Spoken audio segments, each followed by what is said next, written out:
ছোট পর্দার দুই জনপ্রিয় মুখ এবার একসঙ্গে বড় পর্দায়। দিব্যজ্যোতি দত্ত ও দিব্যানী মণ্ডল এই প্রথম জুটি বাঁধছেন প্রেমের ছবিতে। ভ্যালেন্টাইন্স ডের সকালেই সুখবর সামনে আনলেন প্রযোজক রানা সরকার। প্রকাশ্যে আসছে নতুন ছবির পোস্টার। ঠোঁটে ঠোঁট রেখে রোমান্টিক মুহূর্তে ধরা দিয়েছেন দিব্য ও দিব্যানী।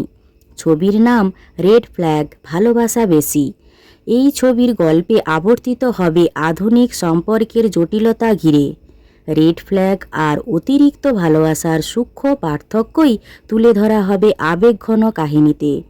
আজকের প্রজন্মের ভালোবাসা, যেখানে টান, সন্দেহ, নির্ভরতা আর আবেগ একসঙ্গে মিশে থাকে, সেই বাস্তবতাকেই সহজভাবে পর্দায় ফুটিয়ে তুলবেন নির্মাতারা। এর আগে বড় পর্দায় দিব্যজ্যোতি নজর কাড়েন লহ গৌরাঙ্গের নামরে ছবিতে। ছোট পর্দায় অনুরাগের ছোঁয়ার মতো টিআরপি টপার ধারাবাহিকেও দীর্ঘদিন কাজ করেছেন তিনি। এছাড়াও শোনা যাচ্ছে গুনগুন করে মহুয়া ছবির সঙ্গেও যুক্ত থাকবেন তিনি। অন্যদিকে দিব্যানীও বড় পর্দায় পা রাখতে চলেছেন সৃজিত মুখোপাধ্যায়ের এম্পেরর ভার্সেস শরৎচন্দ্রের ছবির হাত ধরে। ছোট পর্দায় ফুলকির পর একের পর এক নতুন প্রজেক্টে ব্যস্ত তিনি।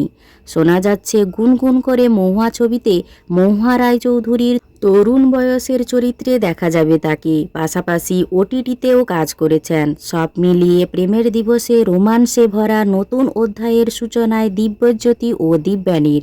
বড় পর্দায় তাদের কেমিস্ট্রি কতটা মন জয় করে, এখন সেটাই দেখার।